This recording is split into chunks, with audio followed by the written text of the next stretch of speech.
안녕하세요. 8월 26일 목요일 아침입니다. 오늘도 우리는 시편 69편 1절에서 18절의 말씀을 가지고 우리를 언제나 돌아보시는 하나님이라는 주제를 가지고 주님의 은혜를 함께 나누기 원하는데요. 저희 아이들이 둘 다 미국에 있지 않습니까? 근데 가끔 이제는 이 IT가 발달해서 아이들하고 영상으로 통화를 할 때가 있습니다. 정말 옆집에 있는 것처럼 깨끗하게 통화가 되죠. 그래서 자기들이 사는 모습을 보여주기도 하고 어떤 집인지 집 모양을 보여주기도 하고 심지어는 키우는 강아지를 보여주면서 또 대화를 나누기도 합니다.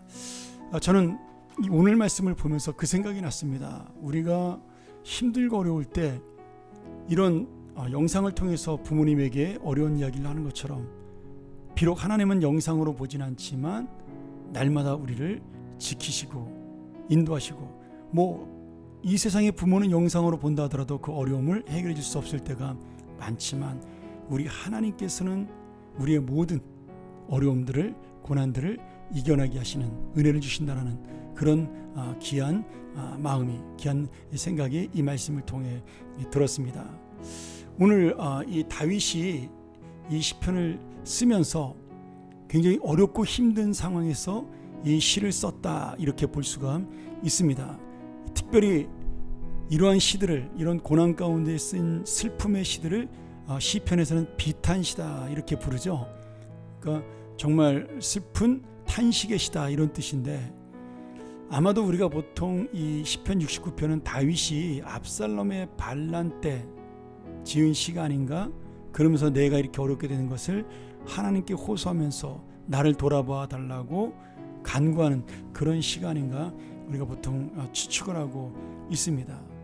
특별히 이 다윗이 이 시를 쓰면서 여러 가지 이야기를 하고 있는데 지금 내가 1절과 2절과 3절과 4절에는 물과 깊은 수렁으로 들어갔다, 또는 내가 굉장히 육신적으로 어렵고 힘든 상황에 처해 있다, 이런 이야기를 통하여 자기의 아픔을 표현하고 있습니다.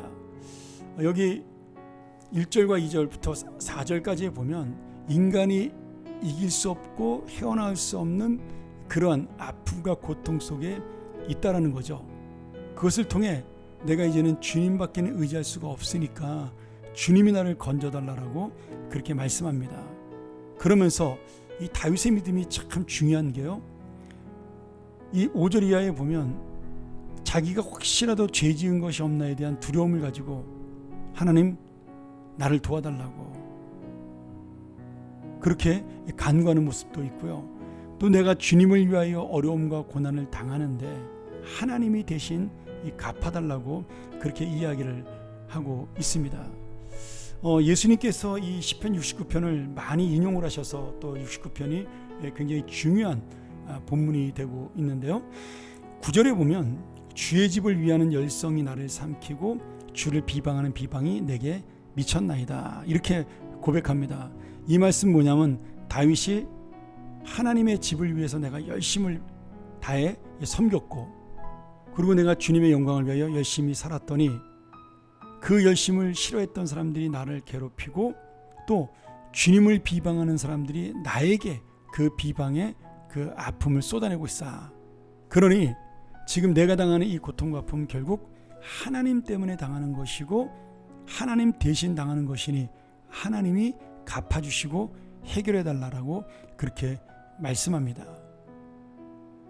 그러면서 다윗이 과거의 자기의 이야기를 쭉 하면서 하나님이 그때도 나를 도우셨으니 이제 다시 한번 주님의 인자하심과 하나님의 진리로 내가 옳은 주님의 길을 가고 있으니까 나를 도와주셔야 된다라고 말씀합니다. 13절부터 16절에 보면 이 다윗을 돕는 하나님의 은혜가 인자라는 공통적인 단어로 나옵니다. 헤세드죠. 하나님의 은혜. 이 하나님의 은혜가 꼭 필요하다라고 계속해서 고백을 하고 있습니다. 그러면서 18절에 보면 우리가 예전에 그 룻기서에서 배웠던 말씀이죠. 구원하시며라는 단어를 통해서 여기서의 구원은 고헬 제도를 이야기합니다. 우리 기업 물을 자라라고 배웠죠. 또는 친족 구원자 이렇게 제가 설명을 드렸습니다. 킨즈맨 리드머 이렇게 배웠는데, 대신 채무를 갚아주고 나를 자유케 하는 사람, 또는 내 잃었던 땅을 회복시켜주는 사람, 또는 고독한 나의 인생을 풀어주는 나의 신랑이 되는 것, 이 모든 것들이 바로 이 18절에서 말하는 구원의 모습입니다. 오늘 여러분, 우리가 어떤 아픔 가운데 있던지 하나님께서 이 놀라운 구원을 대신해서 해주신다라고 말씀하는 거죠. 여러분, 사람들에게 당하는 어려움, 고통으로 실망할 필요 없습니다.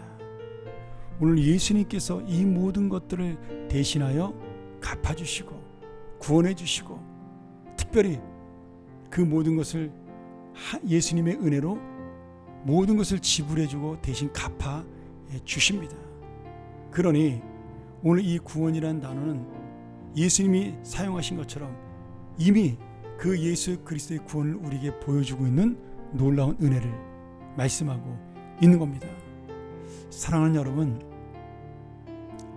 오늘 우리가 이 세상에 대한 것을, 그 욕심을 던져버리고 정말 내가 주님을 의지할 때 하나님께서는 긍휼히 여길 자를 긍휼히 여기시고 불쌍히 여길 자를 불쌍히 여겨 주십니다.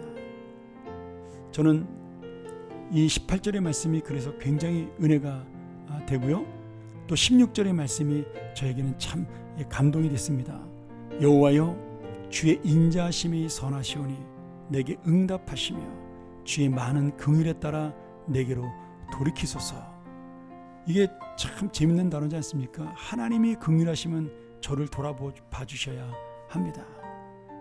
주님의 인자하심이 선하시다면 저의 기도를 응답해 주셔야 합니다.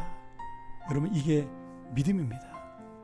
오늘 우리의 믿음이, 우리의 기도가 바로 이런 기도가 되기를 소원합니다. 하나님 인자하시지 않습니까?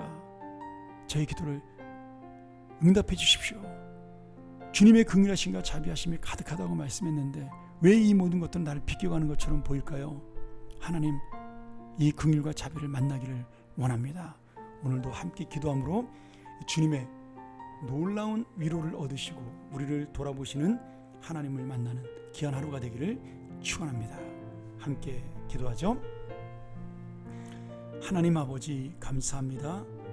오늘 다시 한번 이 말씀을 통하여 우리를 돌아보시고 우리를 긍휼히 여기시고 우리를 불쌍히 여기시는 하나님의 은혜를 만나고 내 마음속에 담아 힘있는 삶이 되게 하여 주시옵소서. 오늘 하루 이 위로, 이 은혜가 나를 치우고 나를 힘있게 서게 하여 주옵소서. 예수님의 이름으로 간절히 기도합나이다. 아멘. 오늘 이 어려움과 힘든 속에도 큰 물이 나를 휩쓸지 않고 웅덩이가 나를 빠뜨린다 할지라도 나를 건지시는 주님, 다시 한번 나를 구원하시는 주님을 만나는 하루가 되게 하여 주옵소서. 우리 함께 묵상하며 나아갑니다.